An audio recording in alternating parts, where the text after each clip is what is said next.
What's up, buttercups? Welcome to Mean Age Daydream with me, your bald and your beautiful host, Brian McWilliams. First off, sorry there was no show last week. I do apologize. I have just been going through it, man, with there's just an issue sleeping. I swear to God, I felt like I had mono all last week, and I had it in college. And I remember, funny story, back when I was a theater major at Penn State, I got mono and and I got docked for this stupid acting class. They were all stupid, by the way, which is why I dropped out of acting and went into writing as a major. But I had this stupid acting class with this old broad who was teaching it, and you were supposed to write a journal, like an acting journal. And during the time I had mono for whatever it was, a week and a half, 2 weeks that I was out with mono, I did not upkeep the journal. It's like, what am I going to write about? I'm not doing any acting. I'm lying in bed, suffering. And she was like, she gave me a C in the class because I didn't upkeep my mononucleosis acting journals. God, what an idiot. But no, I felt so bad last week. And I missed I think one other show in the 10 years of doing this show, but I couldn't do it. I just felt so bad, like my eyes were burning. I had no energy. And again, part of this is maybe I had a little cold or something like that. But on top of it, I just have been sleeping horribly. I still am. I just going through a bunch of different stuff with my sleep. And it's just, man, waking up every day, exhausted from the second you wake up, and then jumping in with two little kids in the morning. It kills you. So anyway, apologies for that. Hopefully I am on the road to recovery here and all will be well. But getting into the show today, guys, I want to remind you, hit that subscribe button, leave us a nice review on iTunes and Spotify if you haven't yet. And of course, as you celebrate your 4th of July upcoming, don't forget, woke word wars. You got to stick it to these filthy communists. This is how you do it. Woke word wars, available on Amazon, my hilarious card game. All right, so let's hop into it, guys. First things first, it's summertime. The World Cup is going on, and it has been hilarious to see. And tragic, to be honest. We'll talk about the tragedy of it in a minute, but it's been hilarious to see all of these visitors coming into the United States, and all of them just absolutely loving life. Now, just imagine how much they would have loved life more 25 years ago, before politicians really destroyed our country and, liberal white women really got their hands on things.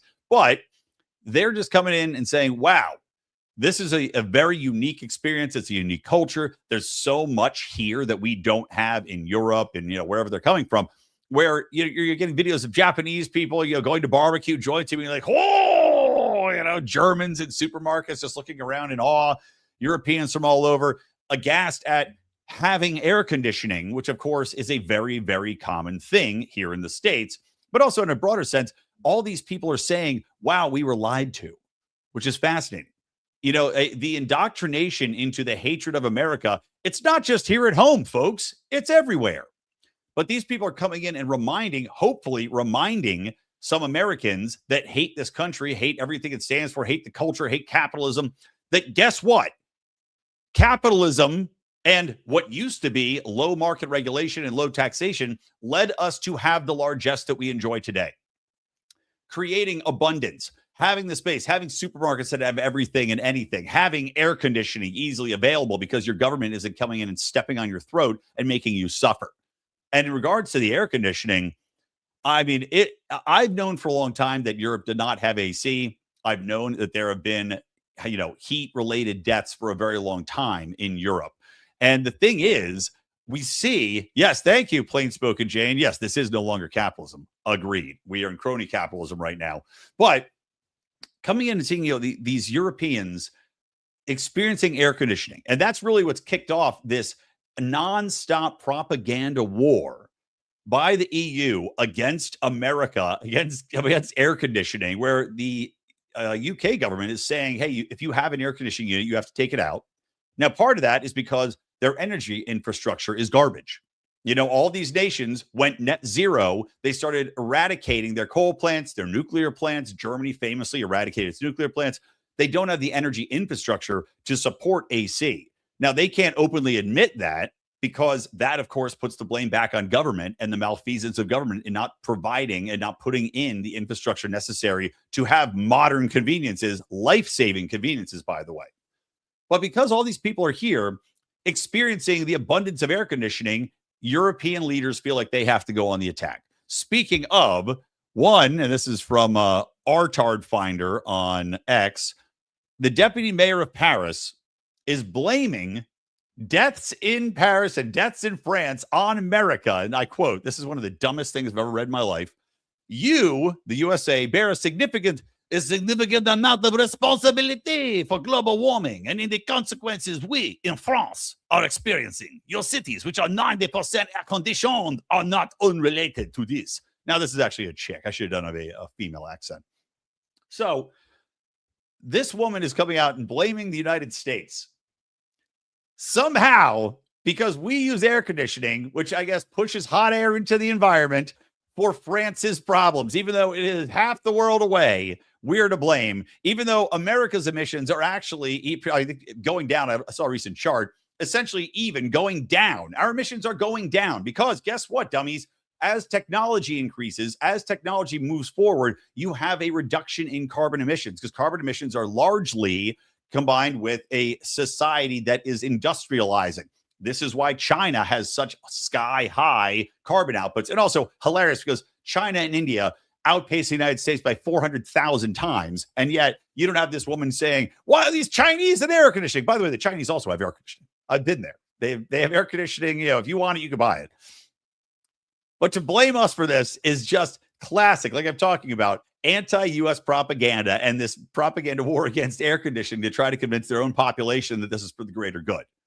Now, in a larger sense, the deaths that have happened in Europe and continue to happen, and here's a chart that I just saw now.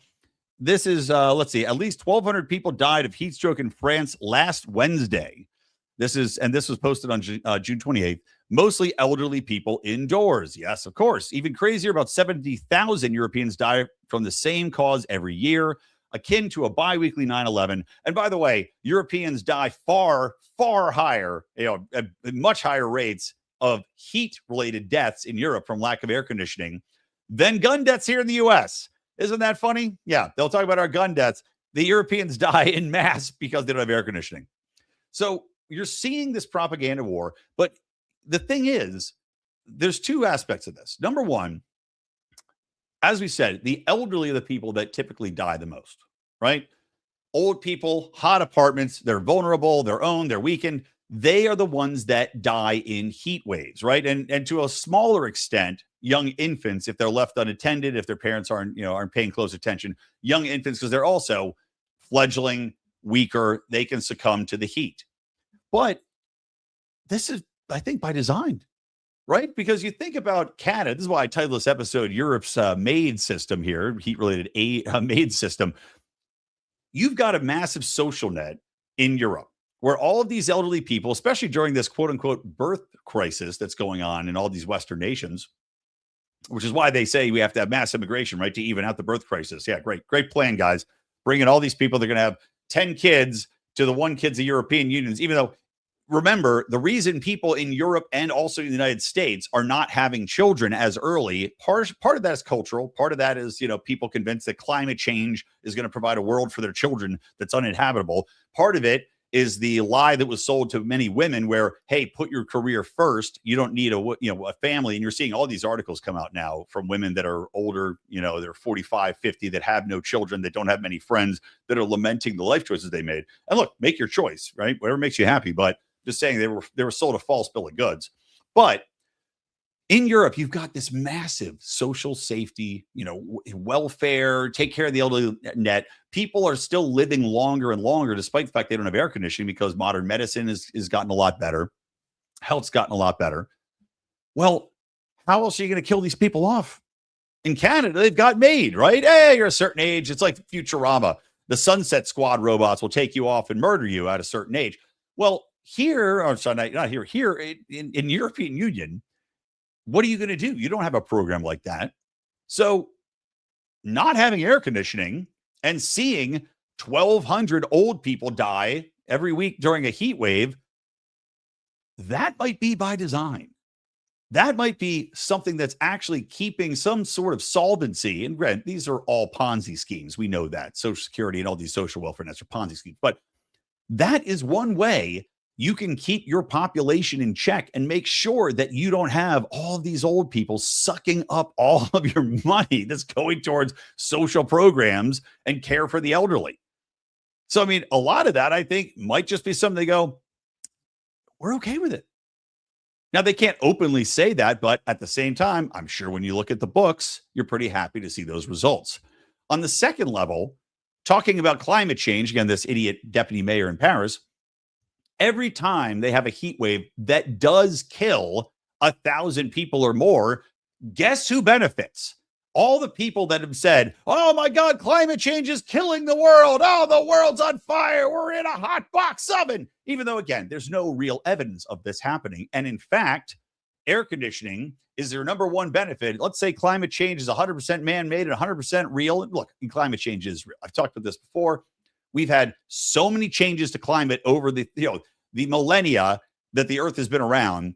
But on top of that, and I've made this point before, it's idiotic to even think or worry about it because there's far greater issues to worry about, like tectonic plate shifts, like magnetic pole switching. I mean, for fuck's sake, the point I always make is, remember a little thing called Pangea, where the world was one big landmass? Did human-caused climate change break it up? No, it didn't. The Earth's going to do what the Earth's going to do, period. And to pretend that we have this, the massive ego of the human race, to pretend that we have this oversized impact on it and someone's going to kill us off is idiotic on its face. And the advance of technology is how you combat it. We are an adaptive species. That's what makes us the top of the food chain, guys. We figure things out. We've got these big brains. We find solutions to it. The fact that these people can say, well, a heat wave just killed off thousands of people last week. It's climate change. Well, what does that keep going? The grift. That keeps the money fountain flowing. That keeps all of these people that are doing research, all these people that are doing manufacturing of solar panels and wind and whatever else, all these kickbacks that the people working in government get to combat this. And also, by the way, not just the kickbacks, not just the money foundation that comes back under this, right, to keep this climate change bubble going, but also, don't forget, the politicians will never admit that they're wrong, nor will any well, there's some people that have come around. Michael Schellenberger being a notable one of them, but the climate cultists never want to admit that they're wrong.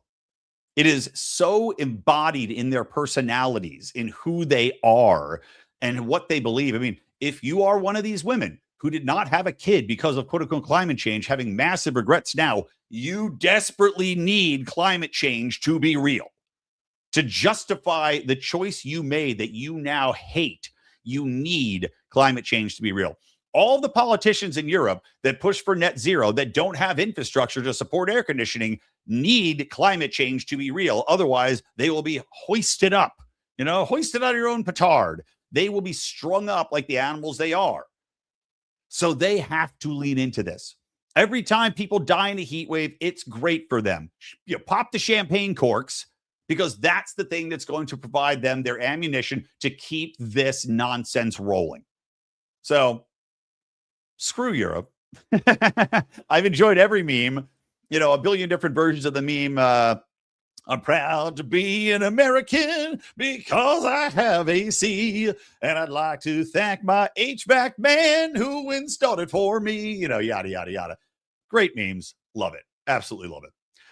So, okay, there's Europe. We'll move on to another topic now. I wanted to also hit on today. So before I get to Supergirl, let's just talk real quick about Mamdani and the rent freeze. Now, way back when Mamdani came into his mayorship in New York, and actually before he even got elected mayor, I had been on this kick because Mamdani said, what we're going to do, we're going to come in, we're going to take buildings, we're going to take apartments away from bad landlords, we're going to make those, nationalize them, or, state nationalization. We're going to seize those properties and we're going to run them right as the government and make sure people get taken care of. Now, number one, anybody that knows anything about government running anything knows that they fail on all fronts. This is the worst idea possible. Look at foster care. Look at Section 8 housing. Look at how run down and horribly policed those areas are. Look at the outcomes for foster kids who like 70% of the prison population is made up of former foster kids. It's insane.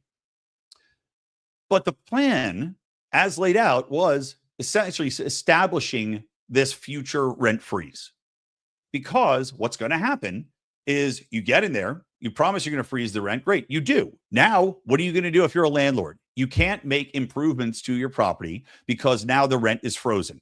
Costs of everything accelerate. Things break down. Now it costs even more to replace a broken air conditioning unit, for instance, or a broken pipe or a broken refrigerator if you're providing appliances. Whatever it is, it costs a hell of a lot more to fix. Everything costs a hell of a lot more to fix. We have a 40% inflation over the last 5 years. So you've got a rent freeze in place. Who's going to pay for that? And at the same time, your property taxes are not going down. They didn't freeze or lower property taxes in New York City. In fact, they're raising property taxes everywhere they can. They're raising property taxes, which of course are horseshit to begin with. So what's going to happen? Either number one, landlords are going to pull their apartments off the marketplace, which honestly is probably what I would do as a landlord and try to sell that building.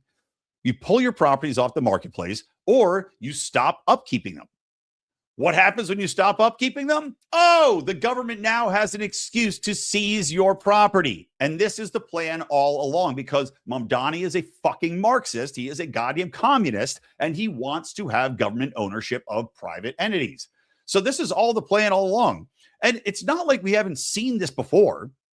Look at what happened in Argentina when they put a broad rent freeze in place. Rent prices skyrocket everywhere they're not frozen. The amount of available units goes way down, and people that are supposed to be benefiting from rent control, this is everywhere, by the way, including Los Angeles, everywhere that's supposed to have rent control benefiting the woesome poor, the people that end up in those apartments are not the woesome poor.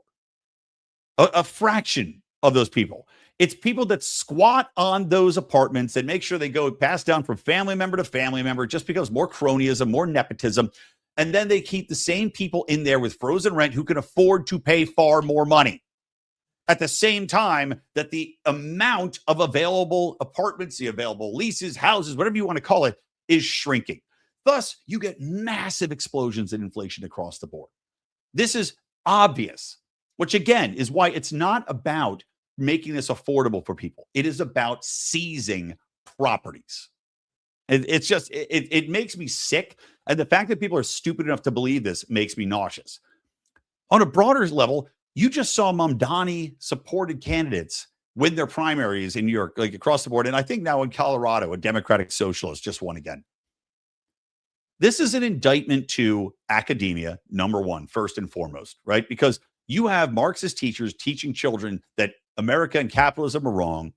They do not teach economics on a basic level anymore. They teach activist economics, right? Activist, there's got to be a better, I got to figure out a better way to say that, but they're not teaching people the core of market forces, of supply and demand, of what happens when you do freeze something like this, that you need to have open and available, availability for people to find out where the market value of that is. If the high, if there's a high market demand and the ability to have a high wage come your way if you lease out a property exists, you're going to have a glut of people coming to the market.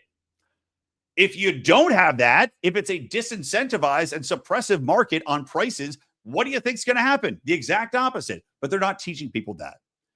And the other problem is, you take a step back. Everybody that's gone to college, all these people, they said, everybody needs to go to college, right? Everybody should go to college and get an education. Well, what happened? The government got involved, subsidized all of the loans. And then you had all these people that should not have gone to college. I would say at least 50% of the people in college right now have no business being in college, shouldn't have gone to college, should have just gone to some other, go into a trade, do something else with your life, become an artist, create your own business, whatever it is, but you don't need to go to college. But all these people went into college at the same time this cultural nonsense of DEI and social services and feminist studies and Native American tribal dance, all this shit came into play, where these kids went into these Marxist indoctrination centers where they're teaching activist economics and not teaching the basics.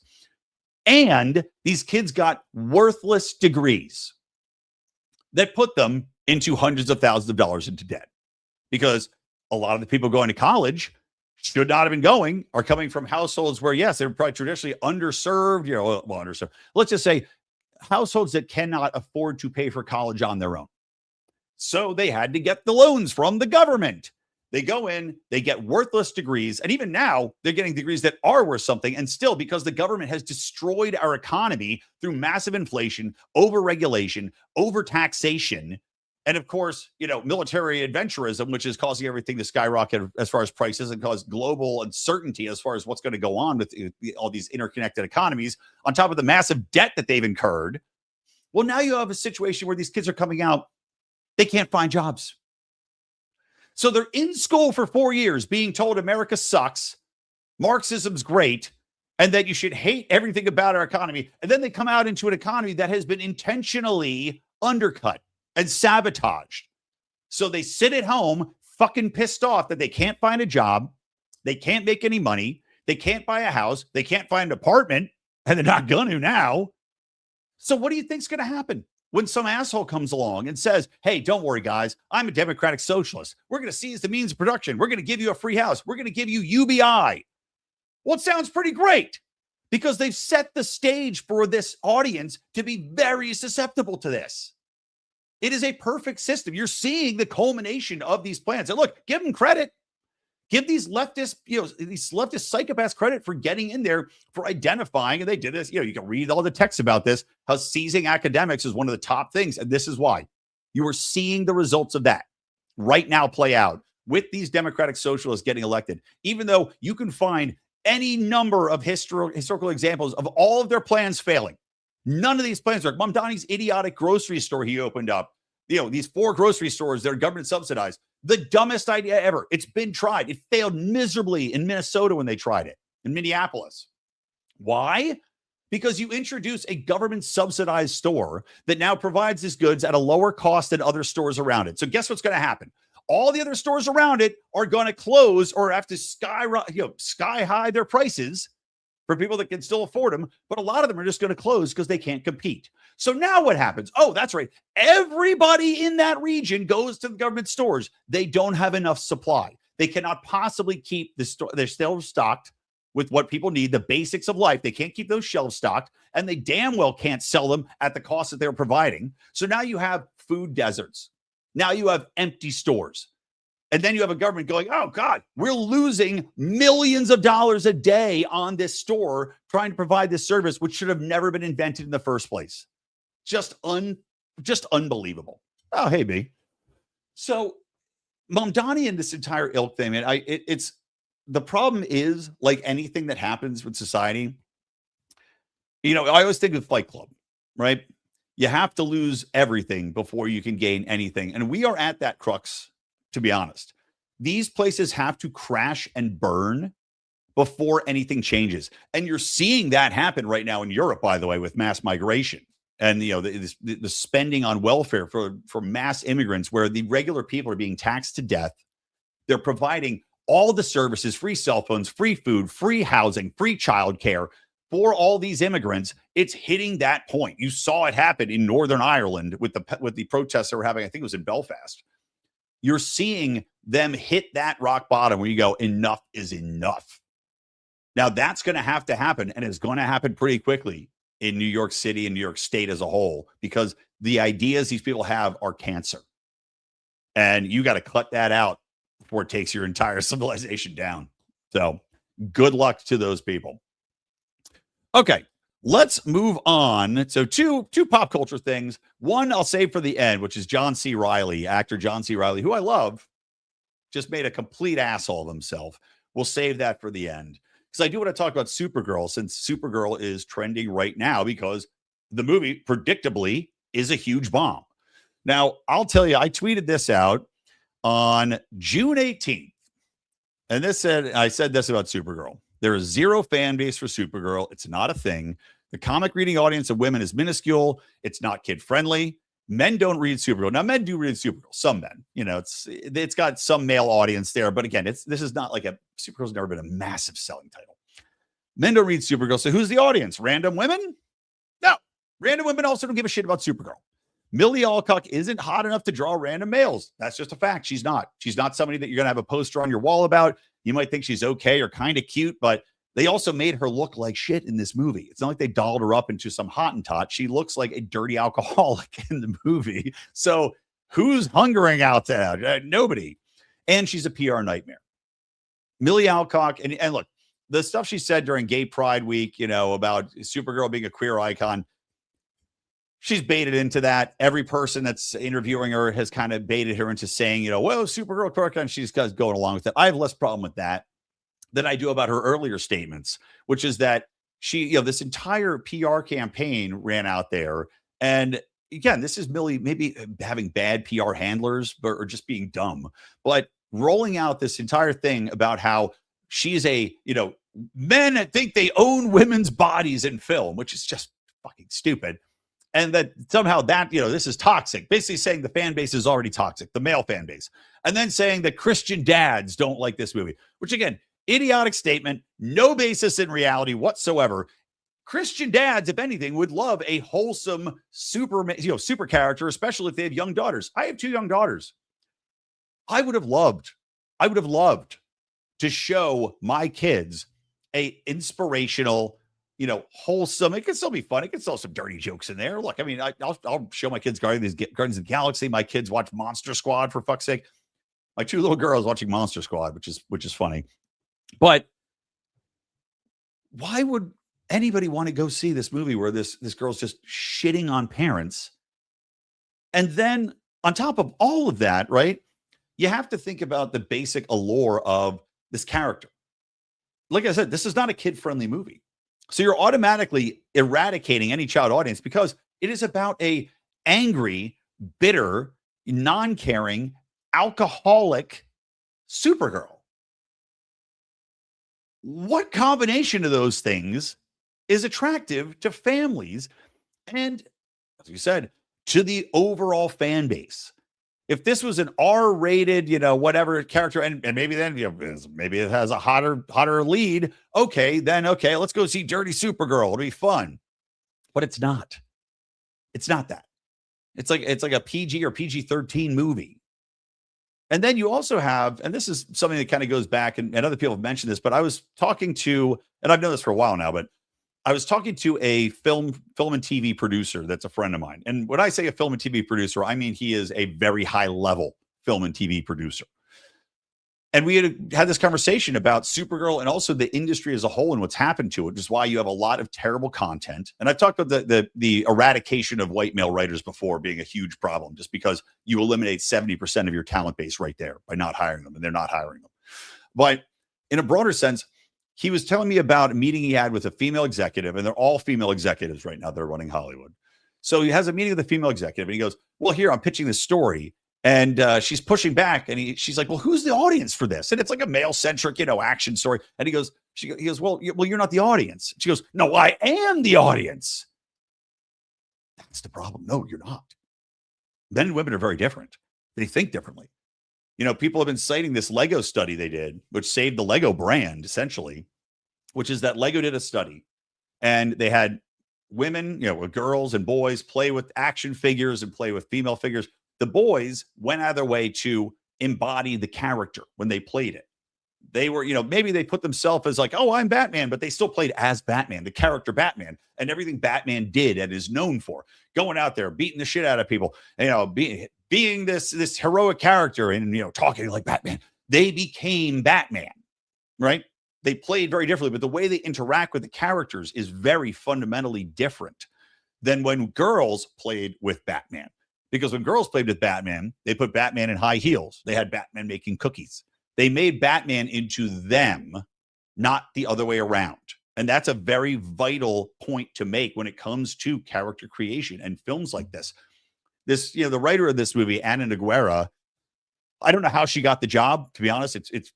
She must have dirt on James Gunn or somebody else at Warner Brothers. This writer who has no credits other than a short film and 2 plays she wrote somehow got slated to write a $200 million film, and also is supposedly writing the new Wonder Woman and Teen Titans films.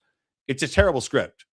I was laughing because Variety wrote that this is the worst script they've ever read, which is amazing coming from Variety, which you'd think would kind of like be protecting of these big tent pole films. I don't know how this woman got this job, but like I'm saying, she's writing it as though she's the character. Whatever patriarchy hating, alcoholism, daddy issues, whatever she might have, that's what the character is. This is not Supergirl as written in the comic books. Supergirl in the comic books is a hero. She's out there doing good and looking good and fighting crime and fighting bad guys and doing it for the good of humanity. That is not what this movie is. They're subverting everything the character should be. It was a clear failure from the get-go. Now, what's the reaction to this been, by the way? This clear bomb, which I predicted weeks ago, was so obvious on its face it was going to fail. Well, the response from the mainstream media, like the New York Times, is, of course, to talk about misogyny, because it's all misogyny's fault. And here's a quote from an article they wrote. Still, box office analysts on Sunday noted an uncomfortable truth. Female-led superhero movies have been rejected almost uniformly over the past 5 years or so, perhaps reflecting a resurgent misogyny among the core fan base, which is largely male. Before its release, Supergirl became caught up in a now familiar cycle of online abuse. Yeah, online abuse. With fanboys attacking Millie Alcock's casting and appearance, Warner Brothers executives said they were surprised both by the ferocity of the backlash and its reach, believing the culture had evolved past that sort of campaign. As I said, people are going to have their opinions. And of course, they take a tiny minority of voices who might have been like, this bitch is ugly. Look, Millie Alcock is not that great. Like I said, she's cute. She's cute, but she's not somebody that's going to bring in a mass fan base. She's not a Gal Gadot, which, by the way, notice how the New York Times cites the last 5 years, not the last 8 years, when Wonder Woman was killing at the box office, or Atomic Blonde, or Underworld. Like, there have been so many, or The Marvels, by the way. The Marvels was superhero led and said start a woman, and it made $1 billion.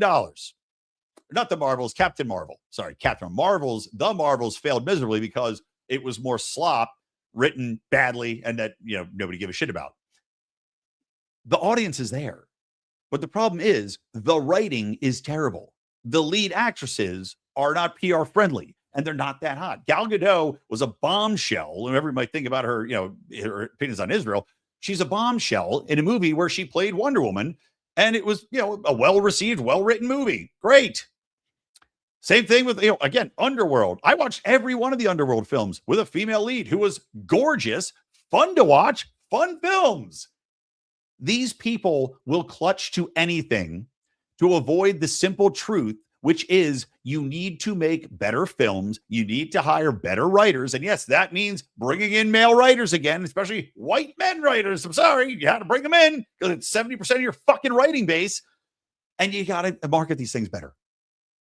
Make films that are inspirational. Why do you think Maverick was such a hit? Why do you think F1 was a hit? Because it was a fun movie. You could sit back. Why do you think Mario Brothers and Mario Brothers Galaxy are hits? They have known characters doing good, having fun, inspirational stories that don't have politics trying to tell you that you stink and the patriarchy stinks and that, you should be angry at the world and that helping people is a joke, and also crapping on established characters like Superman, which she does in this film. Just the most obvious failures, the most obvious missteps, and Hollywood refuses time and time again to take. They refuse to correct the ship. Like I said, just like everything else, it's got to hit rock bottom. And I think Hollywood is hitting rock bottom. They need to eradicate every single fucking executive. They have to get rid of all of them. Dig up some of these old white Jewish guys, put them back in charge of the studios, because they're the only ones that seemingly know what they're doing. Okay, last thing, guys, to wrap this up. So I mentioned John C. Reily. And this pains me because I love John C. Reily as an actor. I think he's hilarious. Step Brothers, Talladega Nights is great. I love Walk Hard, one of the funniest movies I've seen, where it's like a Johnny Cash spinoff. Thank you. Exactly. Girls need good daddies, and good daddies are heroes. That's right.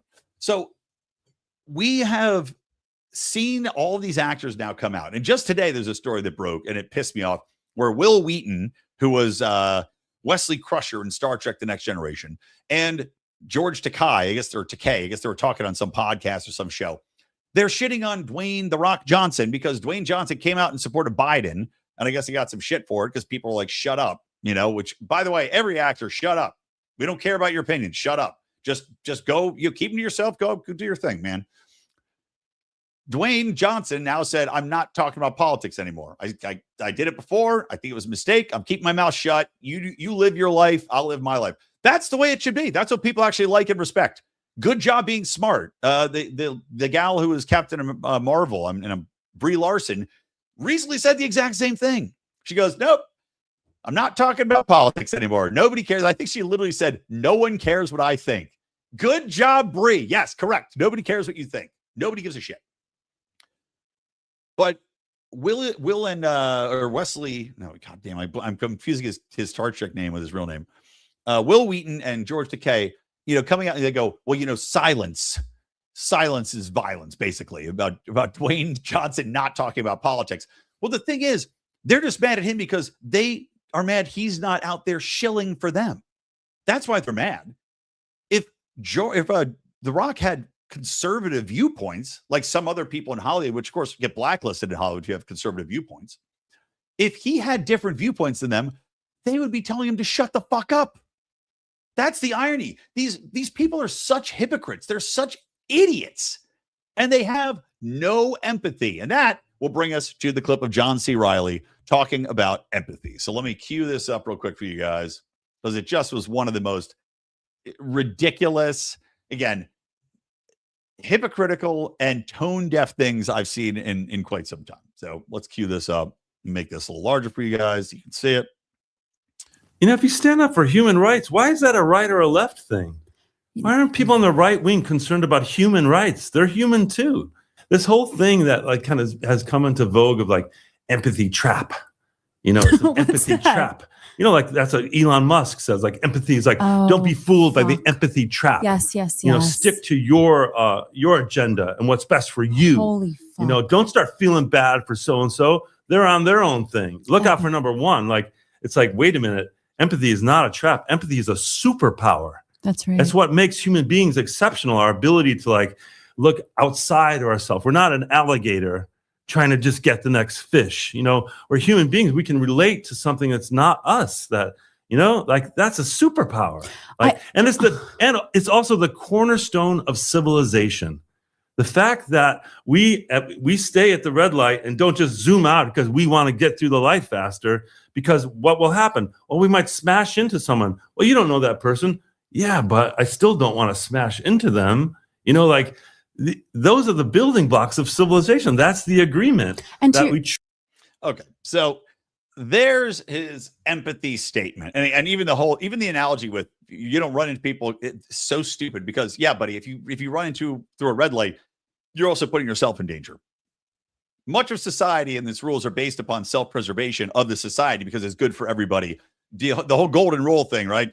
It's because it benefits you as well, not just everybody else. That's not empathy. That's self-preservation. So again, idiotic point from John C. Reily there. But the empathy point, this guy's talking about empathy as though, and remember, he's universally saying that people on the right have no empathy. That's not a very empathetic statement, is it? No, it's not. It's the anti-empathy. And this is what I find across the board with leftists. They think they are the party of empathy. They think they're the party of understanding and tolerance. They're the least tolerant people in the world. They do not care about anyone else's opinions. It's just like Will Wheaton and George Takei. They think they are 100% right at all times. That's why they think they're the only ones that have an opinion that matters. And if you don't voice that opinion, well, then you're silent and you're complicit in violence. Just like John C. Reily being an idiot here. His quote unquote empathy means that his opinion on what empathy is the only definition. And if he were empathetic, he would understand, or at least attempt to understand, the counterpoint to quote unquote human rights. Now, by the way, people on the right and libertarians are for human rights, but those are different from what he conceives as human rights. Healthcare is not a human right. Healthcare requires the labor of others. It requires essentially putting people into slavery if you want to force healthcare onto everybody. That's not a human right. And all these things, every one of these programs, the whole concept of U.S. aid, and I'm sure this Elon Musk conversation came up because of U.S. aid and how, some politicians he's responsible for 1 million deaths over defunding of U.S. aid. Number one, no, he's not. Number two, the funding still went forward in most cases. almost every case, as we know. And number three, to say that, that we are universally responsible for the quote unquote human right of what? Providing our money to someone else to spend that goes, most of which it's siphoned off for cronyist pet projects, gets stolen by dictators and despots. Get the fuck out of here, John C. Reily. Why don't you make some empathetic effort to understand where people are coming from, and that people aren't arguing against, quote, human rights because they hate human rights. They're arguing against the output of the efforts into these human rights, as you say. The actual real world outcomes, which are nil and negligent in almost every one of these circumstances, the negative effects on society that come from nonstop welfare spending, that comes from things like open borders under the welfare state, that come from the insular focus on making sure your opinion is overriding anybody else's, and the censorship complex and the cancel culture complex that comes from that. This guy embodies everything that is wrong with the left and with their understanding of empathy. I have empathy for other people because I can put myself in their shoes. He's talking about sympathy, and even then, right-wingers have plenty of sympathy, which is why they're members of churches and give to charities. They give to charities at a far higher rate than assholes like this who want to force you to do whatever their version of human rights funding is at the end of a gun. But John C. Reily will tell you that they're evil and he's correct. And his definition of the right empathetic status is the only definition that can be accepted. Very Hitlerian, isn't it? Oh, yeah. One more thing. God, wait a minute. I lost my train of thought. Empathy, human rights. Oh, God, I lost. There was something else I was going to tie in. I was going to bring in and tie this in a nice little bow, and I completely forgot what I was going to talk about. Oh, well, it's gone now. It's out the window. Well, anyway, screw John C. Reily. And screw all these people that unanimously will tell you that there's one section of the population that is definitively evil and thinks one thing and one thing only, because they clearly have no idea what they're talking about and are the bubble boys, like the movie Bubble Boy, bouncing around, keeping safe in their bubble, especially these hyper liberal asshole actors and activists and NGO heads that just live in a world that is not reality. And yet they will tell you, if you try to change, take away the benefits that are gifted onto this new class of people. Oh, birthright citizenship. That's what I was going to talk about. Birthright citizenship. Just as an addendum here to the end of the show here, because they just ruled, the Supreme Court just ruled that birthright citizenship, as the 14th Amendment entails, has to be maintained. Now, originally, this was actually, I think, to give slaves citizenship and birth into citizens from people that were slaves formerly. But, whatever you might think about birthright citizenship, I personally am not a huge fan of it because of the welfare state, primarily, because you're basically just saying, all right, we're going to come here, have this kid leave, and then this kid's entitled to all these benefits that we provide as a nation. But I just want to say this, fundamentally, thinking through this, birthright citizenship is the most unlibertarian concept out there, because libertarianism is all about you as an individual, your individual rights, your individual capabilities, meritocracy, and also you're right. A lot of libertarian concept comes from like you own something due to the effort you put into it. You farmstead something, right? You build on that land. That's what makes it your land. You're not allowed to just go in and be like, I own this land now. No, you have to put in the effort. You have to show that you did something with the land. You created something. You paid into it. Birthright citizenship is the absolute opposite of that, because you are coming in. Your parents are not citizens. They've not paid into the country. They've not put in the time. They've not built anything here. Yet they get to come in, and because you plopped out intentionally in almost every case at the right time, you now have some sort of ownership over what other people have built. That's just fundamental bullshit. It's completely unlibertarian. So anyway, that's all in the show. All right. Thanks, guys. Thanks for watching. Thanks for being here. Appreciate you guys. Plain Jane and B. Hindelbars. Always love to see you guys. I will be back next week. Enjoy your 4th of July here in the States. You Europeans, try not to die in the heat. And remember, guys, oh, by the way, next week, it's going to be a departure from the regular show, but I think you're going to really find it interesting. Is that I'm having a buddy of mine, Remza Martinez, and his uncle Brody Martinez. Brody Martinez was a boy band star in a band called C Note. And we talk about this new documentary podcast that's going to be coming out on the 6th. So my show will come out a couple of days after, but you'll be able to go and listen to all the 5 episodes. Pretty funny stuff. And talking about the industry, the kind of these weird stories of boy bands, some of the people involved in this industry.